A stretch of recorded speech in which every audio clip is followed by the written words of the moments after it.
Shri Venkateswara gold తాకట్టులో ఉన్న మీ బంగారాన్ని విడిపించి కొనబడును.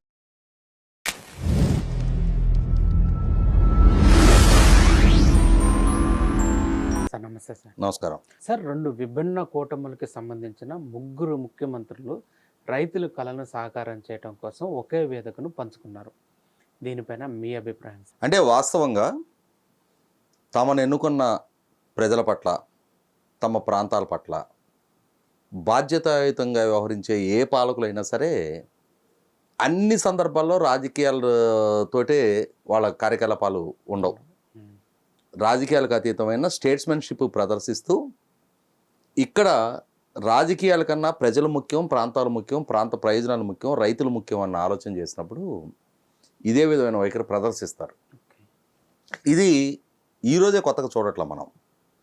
ఎన్టీ రామారావు గారు ముఖ్యమంత్రిగా పదవి బాధ్యతలు చేపట్టిన తొలినాళ్లలో నాడు ఎంజి రామచంద్రన్ గారు తమిళనాడు ముఖ్యమంత్రి, ఆయన ఏఐఏడిఎంకే పార్టీ అధ్యక్షులు, ఎన్టీ రామారావు గారు తెలుగుదేశం పార్టీ అధ్యక్షులు, దేశ ప్రధాని ఇందిరాగాంధీ గారు కాంగ్రెస్ పార్టీ నాయకురాలు ఆమె. వీళ్ళ ముగ్గురు కలిసి చెన్నై తాగునీటి అవసరాల కోసం శ్రీశైలం నుంచి తెలుగంగ ప్రాజెక్టు ద్వారా చెన్నైకి నీటి తరలించే ప్రాజెక్టుని అంటే రెండు రాష్ట్రాల ముఖ్యమంత్రులు, రెండు వేరువేరు పార్టీలకు సంబంధించిన ముఖ్యమంత్రులు, ఇంకొక పార్టీకి సంబంధించిన ప్రధానమంత్రి గారిని పిలిచి ఆమె సమక్షంలో రెండు రాష్ట్రాల మధ్య ఒప్పందం జరిగి ఆమె చేతుల మీదుగా ప్రాజెక్టు శంకుస్థాపన చేయించారు. అదే స్ఫూర్తిని కొనసాగిస్తూ ఈరోజు కూడా కర్ణాటక డికే శివకుమార్ గారు, డికే శివకుమార్ గారికి ముందు సిద్ధరామయ్య గారు, ఆ టైంలో ఇరిగేషన్ శాఖ మంత్రిగా శివకుమార్ గారు ఉన్నారు, ఆంధ్రప్రదేశ్ చంద్రబాబు నాయుడు గారు, అలాగే రేవంత్ రెడ్డి గారు, వీళ్ళ ముగ్గురు కలిసి సమిష్టిగా వీళ్ళ ముగ్గురితో పాటుగా కేంద్ర జలశక్తి శాఖ మంత్రి సిఆర్ పాటిల్ గారు, ఆయన భారతీయ జనతా పార్టీ, చంద్రబాబు నాయుడు గారు తెలుగుదేశం పార్టీ, డికే శివకుమార్ గారు, రేవంత్ రెడ్డి గారు కాంగ్రెస్ పార్టీ. కానీ వీళ్ళందరి ఎజెండా ఏంటి? రాజకీయపరమైన ఎజెండా వేరు. బాధ్యతాయుతమైన స్థానంలో ప్రజలు ఒక హోదా, అవకాశం, అధికారం కల్పించినప్పుడు దాన్ని ప్రజల కోణంలో వినియోగించాలి.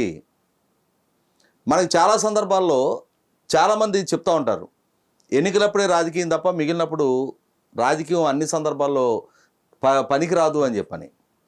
ప్రధానమంత్రి నరేంద్ర మోడీ గారు చెప్తారు, చంద్రబాబు నాయుడు గారు చెప్తారు, రేవంత్ రెడ్డి గారు కూడా చెప్తారు. ఈ మధ్యకాలంలో రేవంత్ రెడ్డి గారు ఒక స్టేట్మెంట్ గుర్తు చేసుకోవాలి. నీకు పంచాయతీ కావాలా, నీళ్లు కావాలని అడిగితే నేను నీళ్లే కావాలని చెప్తా, నాకు పంచాయతీలు కాదు కావాల్సింది. ఇవాళ రెండు రాష్ట్రాల మధ్య ఏదైనా ఒక ఇష్యూ ఉంది, ఆ ఇష్యూను కూర్చొని ఎమికబుల్గా రిజాల్వ్ చేసుకుంటే ఇద్దరికీ విన్-విన్ సిచ్యువేషన్లో ప్రయోజనం దక్కుద్ది. అలా కాకుండా ఎమోషన్స్ని ఫ్లేరప్ చేసి దాన్ని ప్రాంతాల మధ్య, ప్రజల మధ్య ఘర్షణపూరితంగా ఒక ఎమోషనల్ ఇష్యూగా మలిచి తాత్కాలికంగా ఆ ప్రాంత ప్రయోజనాల కోసం పోరాడే హీరోగా పోర్ట్రేట్ చేసుకోవచ్చు. కానీ ఎండ్ ఆఫ్ ది డే ప్రజలకు దక్కేదేంటి? ఉద్రిక్తతలు తప్ప, ఘర్షణపూరిత వాతావరణం తప్ప.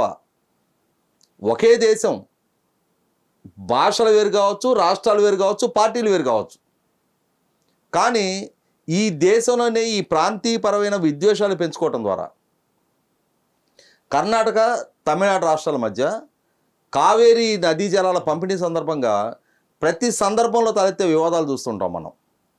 అరే, రెండు రాష్ట్రాలు వెనకటి రాజ్యాల్లాగా బోర్డర్లో సైన్యాన్ని తరలించి యుద్ధాలు చేసుకుంటారేమో అనే అంతటి ఉద్రిక్తతలు రెండు రాష్ట్రాల వైపు నుంచి కూడా పెంచి పోషిస్తున్న తీరు చూస్తుంటాం మనం. మరి వాటికి భిన్నంగా ఇవాళ తుంగభద్ర డ్యామ్ ఉంది. వాస్తవంగా తుంగభద్ర డ్యాము వెనకటి అంటే భాషా ప్రయుక్త రాష్ట్రాలు ఏర్పాటు కాకముందు నిర్మాణం జరిగిన డ్యామ్ అది.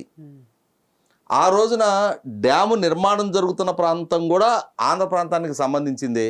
కానీ తర్వాత భాషా ప్రయుక్త రాష్ట్రాలు ఏర్పాటు జరిగిన తర్వాత ఈ విజయనగరం జిల్లా, బళ్ళారి జిల్లా ఇవన్నీ కర్ణాటకలోకి వెళ్ళినాయి. కానీ అక్కడ ప్రధానంగా ఆ డ్యాము వల్ల లబ్ధి పొందుతుంది ఆంధ్ర ప్రాంతం నుంచి మైగ్రేట్ అయిన ప్రజలే ఎక్కువ మంది. అక్కడ వేలాది మంది ఇక్కడి నుంచి తరలి వెళ్ళే లక్షలాది మంది ఉన్నారు, వేలాది మంది కూడా కాదు. మరి అటువంటి ప్రాంతం ఎమోషనల్గా, కల్చరల్గా, బంధుత్వాల పరంగా కూడా ఆంధ్ర ఆ ప్రాంతం మధ్య వైరుధ్యాలు లేవు.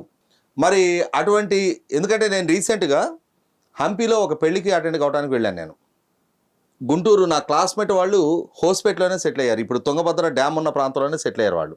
వాళ్ళు అక్కడ పెద్ద ల్యాండ్ లార్డ్స్. వాళ్ళ పాప పెళ్ళైతే వెళ్ళాను నేను రాయచూరు నుంచి, అంటే మనకి మహబూబ్నగర్ జిల్లా నుంచి రాయచూరులో ఎంటర్ అవుతాం. రాయచూరు, మాన్వి, సింధనూరు, ఆ తర్వాత బళ్ళారి జిల్లాలో ఎంటర్ అయిన తర్వాత హోస్పేట్. అక్కడ వరకు ఎక్కడ నాకు తెలుగువాడిని అన్న వేరే ఫీలింగ్ రాలా, ఇది కన్నడ ప్రాంతం అని. చాలా ఈజీగా కమ్యూనికేట్ చేయగలిగాం మనం. అట్లాంటి పరిస్థితుల్లో ఇవాళ బాధ్యత కలిగిన 3 రాష్ట్రాలు. తుంగభద్ర డ్యాము ఇవాళ 3 రాష్ట్ర ప్రయోజనాలని కాపాడే డ్యాము. సుమారుగా 230 టీఎంసీల స్టోరేజ్ కెపాసిటీ ఉన్న డ్యాము. 130 టీఎంసీలకు పైగా తెలంగాణకి కర్ణాటక దక్కుతాయి. సుమారుగా 80 టీఎంసీల వరకు ఆంధ్ర, తెలంగాణ కొద్దిగా దక్కుతాయి. ఒక 15-20 టీఎంసీలని ఎవాపరేషను, అక్కడ సిల్ట్ వల్ల స్టోరేజ్ కెపాసిటీ తగ్గిపోయింది. దాని కింద తీసేసినా కూడా ఇవాళ మరి దుర్భిక్ష అనంతపూరు, కర్నూలు, కడప కొద్ది ప్రాంతానికి కేసీ కెనాల్ ద్వారా, హెచ్ఎల్సి, ఎల్ఎల్సి, కేసీ కెనాల్ ద్వారా కడప కొద్దిగా వెళ్తాయి. అటువంటి దుర్భిక్ష ప్రాంతానికి నీళ్లు అందిస్తున్న ప్రాజెక్టు చంద్రబాబు నాయుడు గారి ప్రభుత్వం పదవి బాధ్యతలు చేపట్టిన తర్వాత కొన్నాళ్ళకి లాస్ట్ ఇయర్ వరదకి గేట్ నెంబర్ 19 కొట్టుకుపోయింది. ఆ కొట్టుకుపోయిన నేపథ్యంలో మరి ఆల్రెడీ చూస్తే రిజర్వాయర్ ఫుల్ కెపాసిటీలో ఉంది. ఈ గేట్ కొట్టుకుపోవడంతో విపరీతంగా వాటర్ ఫ్లో కిందకి వెళ్ళిపోతూ ఉంది. మరి ఆ నీరు కిందకి వెళ్తే మళ్ళీ వెనక్కి రాదు, మళ్ళీ వర్షాలు వస్తాయి లేదో గ్యారంటీ లేదు. కాబట్టి ఆ నీటిని కాపాడుకోవాలి. యుద్ధ ప్రాతిపదిక మీద ఆంధ్రప్రదేశ్ ప్రభుత్వం స్పందించి స్టాప్ లాక్ గేట్ ఏర్పాటు చేయించింది. దాంతో రిజర్వాయర్లో ఒక సర్టెన్ లెవెల్ వరకు నీళ్లు కాపాడుకోగలిగారు.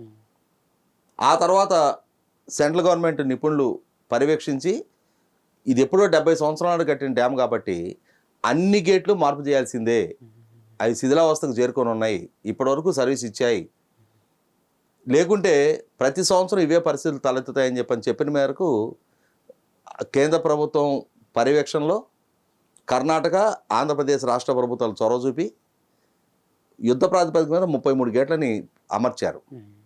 ఈ అమర్చిన క్రమంలో నిన్న సిఆర్ పాటిల్ గారి సమక్షంలో 3 ముఖ్యమంత్రులు కూర్చున్నారు. తుంగభద్రకు సంబంధించే కాదు, కృష్ణానది పరివాహక ప్రాంతానికి సంబంధించిన నీటి పంపకాల దగ్గర వివాదాలు ఉన్నాయి. ఈ వివాదాలని ఎలా ఎమికబుల్గా పరిష్కరించుకోవాలి?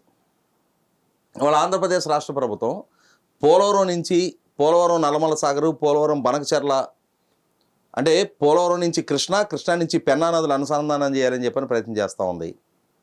ఈ క్రమంలో మరి తెలంగాణ వైపు నుంచి అభ్యంతరాలు వ్యక్తమవుతూ ఉన్నాయి.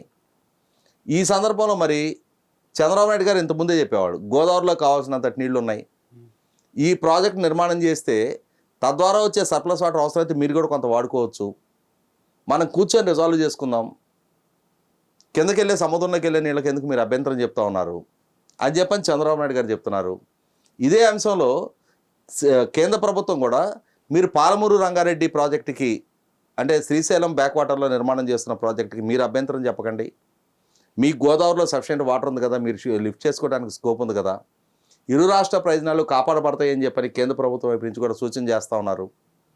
ఇటువంటి సందర్భంలో మరి ఆల్రెడీ కేసీఆర్ గారు, జగన్మోహన్ రెడ్డి గారు నాటి కేంద్ర జలశక్తి శాఖ మంత్రి దగ్గర ఆ రోజు జరిగిన అపెక్స్ కౌన్సిల్ మీటింగ్లో కృష్ణానది జలాల సమాన ప్రాతిపదిక మీద పంపిణీ చేయాలి అని చెప్పని తెలంగాణ ప్రభుత్వం లేవనెత్తిన ప్రతిపాదన నేపథ్యంలో ఆల్రెడీ ఇప్పటికీ బ్రిజేష్ కుమార్ ట్రిబ్యునల్ దగ్గర వాద ప్రతివాదాలు జరుగుతూ ఉన్నాయి.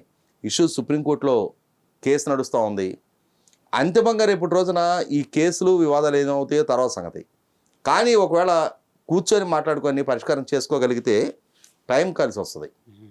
ఏ రాష్ట్రానికి ఆ రాష్ట్రం తమ ప్రయోజనాల రీత్యా తమ ప్రయోజనాలు కాపాడే విధంగా సాగునీటి అవసరాలు, పరిశ్రమల కోసం నీటిని లిఫ్ట్ చేసుకోవడం ద్వారా గోదావరిలో వృధాగా సముద్రం పాలవుతున్న నీటిని లిఫ్ట్ చేసుకునే వెసులుబాటు ఉన్న నేపథ్యంలో, అదే సందర్భంలో చంద్రబాబు నాయుడు గారు ప్రస్తావించినట్టుగా జాతీయ స్థాయిలోనే నదుల అనుసంధానం అనేది ఒక ప్రాజెక్టుగా టేకప్ చేస్తున్నారు, గంగా కావేరీ నదుల అనుసంధానం జరగాలి అని చెప్పని.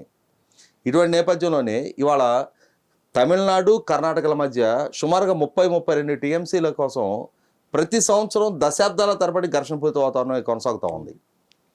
అటువంటి దగ్గర వేల టీఎంసీలు సముద్రం పాలవుతూ ఉన్నాయి.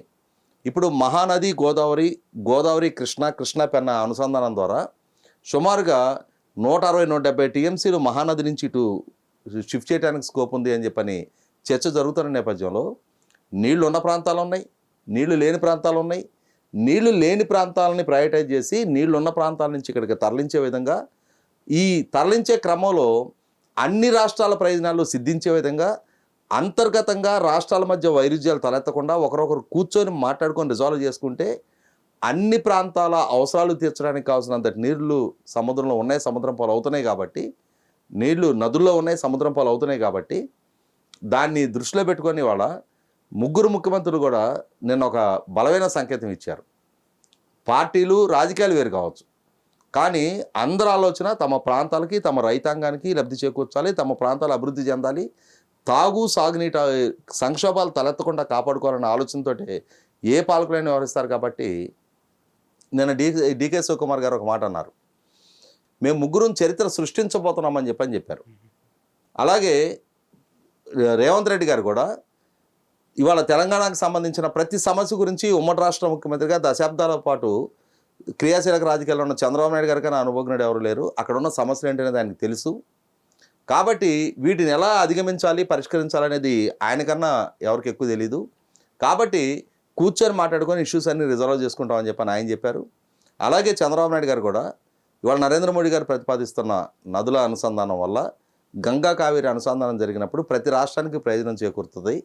నీరు ఎక్కువగా ప్రాంతం నుంచి తక్కువగా ప్రాంతానికి తరలింపు చేయడం ద్వారా ఒక పక్క వరదలని నివారించడానికి ఆస్కారం ఉంటుంది, రెండో పక్క ఈ కరువు పరిస్థితుల నుంచి అధిగమించడానికి ఆస్కారం ఉంటుంది. కాబట్టి ఆ దిశగా అడుగులేయాలని చెప్పని నిన్న ముగ్గురు ముఖ్యమంత్రులు ఒక పిలిపివ్వటం, అది కూడా కేంద్ర ప్రభుత్వ ప్రతినిధిగా ఉన్న సిఆర్ పాటిల్ గారి సమక్షంలో ఈ చర్చలు జరగటం, దానికి ముగ్గురు ముఖ్యమంత్రులు సానుకూలత వ్యక్తం చేయడం అనేది దక్షిణాదిలో కీ ప్లేయర్స్గా ఉన్న ఆంధ్రప్రదేశ్ ఉమ్మడి రాష్ట్రం, ఇవాళ తెలంగాణ ఆంధ్రప్రదేశ్గా విడిపడిన, అలాగే కర్ణాటక, ఈ రెండు రాష్ట్రాల మధ్య ఉన్న సమస్యలను ముందుగా పరిష్కరించుకోవటం జరిగితే డెఫినెట్గా ఈ నదుల అనుసంధానం వల్ల కావేరీకి కనుక నీటి లభ్యత అధికంగా దక్కినప్పుడు ఇవాళ కర్ణాటక తమిళనాడుల మధ్య తలెత్తుతున్న వివాదాలు కూడా ఆటోమేటిక్గా పరిష్కారం అవుతాయి.